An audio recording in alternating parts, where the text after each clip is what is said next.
Chapter 3. The Saint with Two Bodies. Father, if I promise to return home without coercion, may I take a sightseeing trip to Benares?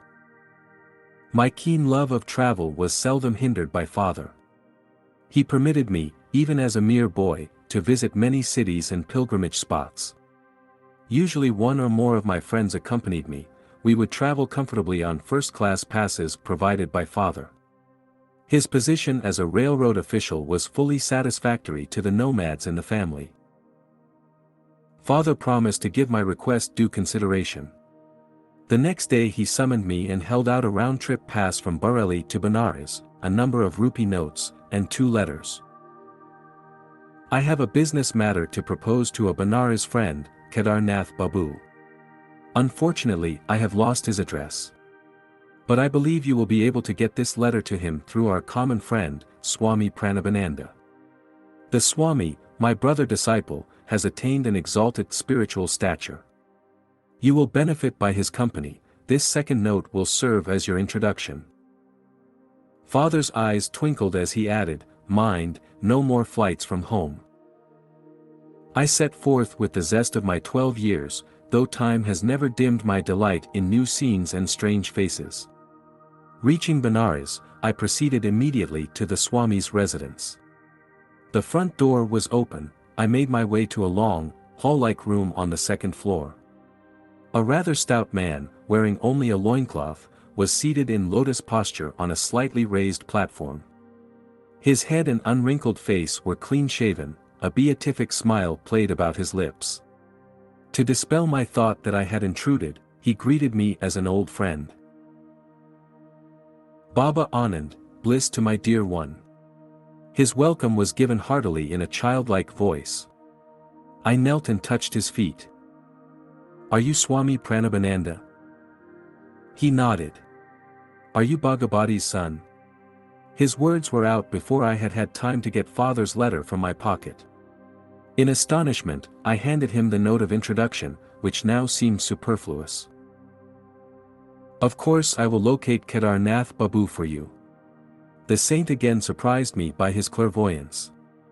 He glanced at the letter, and made a few affectionate references to my parent. "You know, I am enjoying 2 pensions. One is by the recommendation of your father, for whom I once worked in the railroad office. The other is by the recommendation of my heavenly Father, for whom I have conscientiously finished my earthly duties in life." I found this remark very obscure. "What kind of pension, sir, do you receive from the Heavenly Father? Does he drop money in your lap?" He laughed. "I mean a pension of fathomless peace, a reward for many years of deep meditation. I never crave money now. My few material needs are amply provided for. Later you will understand the significance of a second pension." Abruptly terminating our conversation, the saint became gravely motionless. A sphinx-like air enveloped him. At first his eyes sparkled, as if observing something of interest, then grew dull. I felt abashed at his paucity. He had not yet told me how I could meet father's friend. A trifle restlessly, I looked about me in the bare room, empty except for us 2. My idle gaze took in his wooden sandals, lying under the platform seat. "Little sir, don't get worried. The man you wish to see will be with you in half an hour." The yogi was reading my mind, a feat not too difficult at the moment.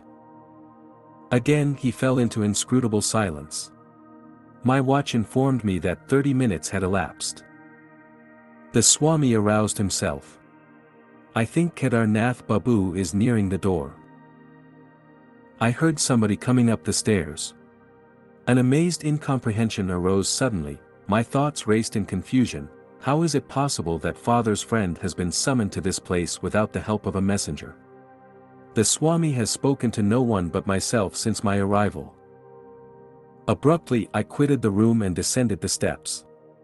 Halfway down I met a thin, fair-skinned man of medium height. He appeared to be in a hurry. "Are you Kedarnath Babu?" Excitement colored my voice. "Yes. Are you not Bhagabati's son who has been waiting here to meet me?" He smiled in friendly fashion. "Sir, how do you happen to come here?" I felt baffled resentment over his inexplicable presence. "Everything is mysterious today. Less than an hour ago I had just finished my bath in the Ganges when Swami Paramahansa approached me. I have no idea how he knew I was there at that time. Bhagabati's son is waiting for you in my apartment," he said. "Will you come with me?" I gladly agreed. As we proceeded hand in hand, the Swami in his wooden sandals was strangely able to outpace me, though I wore these stout walking shoes. "How long will it take you to reach my place?" Paramahansaji suddenly halted to ask me this question. "About half an hour. I have something else to do at present." He gave me an enigmatical glance. "I must leave you behind. You can join me in my house, where Bhagabati's son and I will be awaiting you." Before I could remonstrate, he dashed swiftly past me and disappeared in the crowd. I walked here as fast as possible. This explanation only increased my bewilderment. I inquired how long he had known the Swami. "We met a few times last year, but not recently. I was very glad to see him again today at the bathing ghat." I cannot believe my ears. Am I losing my mind? Did you meet him in a vision, or did you actually see him, touch his hand, and hear the sound of his feet? I don't know what you're driving at. He flushed angrily. I am not lying to you. Can't you understand that only through the Swami could I have known you were waiting at this place for me? Why, that man, Swami Paramahansa, has not left my sight a moment since I first came about an hour ago. I blurted out the whole story. His eyes opened widely. Are we living in this material age, or are we dreaming? I never expected to witness such a miracle in my life. I thought this Swami was just an ordinary man, and now I find he can materialize an extra body and work through it. Together we entered the saint's room. Look, those are the very sandals he was wearing at the ghat, Kedarnath Babu whispered. He was clad only in a loincloth, just as I see him now. As the visitor bowed before him, the saint turned to me with a quizzical smile. Why are you stupefied at all this? The subtle unity of the phenomenal world is not hidden from true yogis. I instantly see and converse with my disciples in distant Calcutta. They can similarly transcend at will every obstacle of gross matter. It was probably in an effort to stir spiritual ardor in my young breast that the Swami had condescended to tell me of his powers of astral radio and television. But instead of enthusiasm, I experienced only an awe-stricken fear. Inasmuch as I was destined to undertake my divine search through one particular Guru Sri 𝑦𝒑𝒏𝙖𝒏𝙙, whom I had not yet met, I felt no inclination to accept Paramahansa as my teacher. I glanced at him doubtfully, wondering if it were he or his counterpart before me. The master sought to banish my disquietude by bestowing a soul-awakening gaze, and by some inspiring words about his guru. Lahiri Mahasaya was the greatest yogi I ever knew. He was divinity itself in the form of flesh. If a disciple, I reflected, could materialize an extra fleshly form at will, what miracles indeed could be barred to his master? I will tell you how priceless is a guru's help. I used to meditate with another disciple for 8 hours every night. We had to work at the railroad office during the day. Finding difficulty in carrying on my clerical duties, I desired to devote my whole time to God.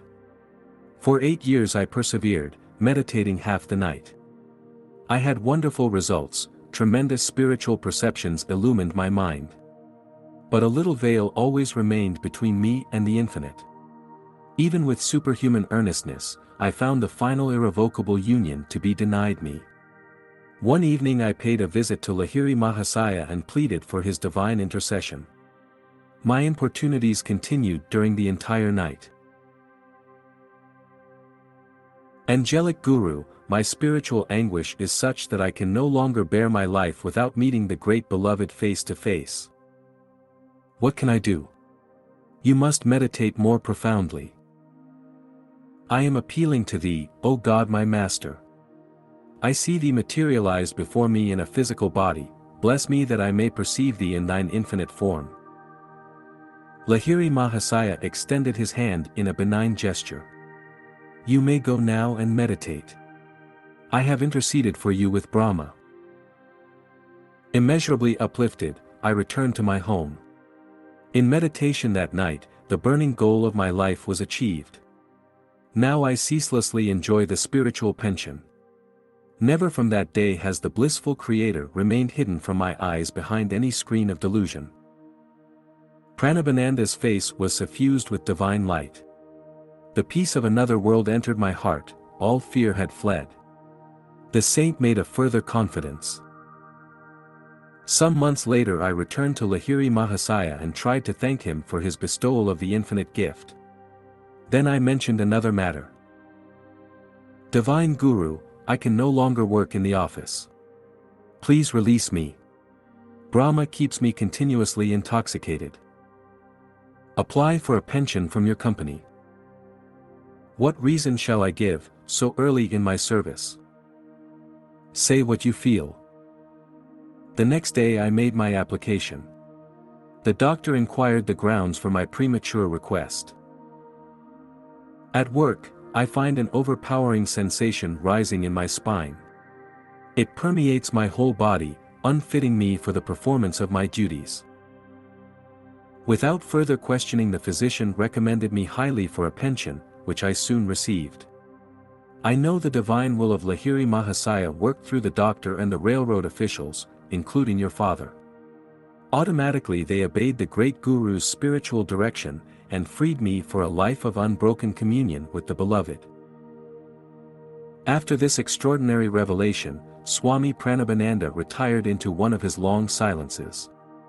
As I was taking leave, touching his feet reverently, he gave me his blessing. Your life belongs to the path of renunciation and yoga. I shall see you again, with your father, later on. The years brought fulfillment to both these predictions. Kedarnath Babu walked by my side in the gathering darkness. I delivered father's letter, which my companion read under a street lamp. Your father suggests that I take a position in the Calcutta office of his railroad company. How pleasant to look forward to at least one of the pensions that Swami Pranabananda enjoys. But it is impossible, I cannot leave Benares. Alas, two bodies are not yet for me.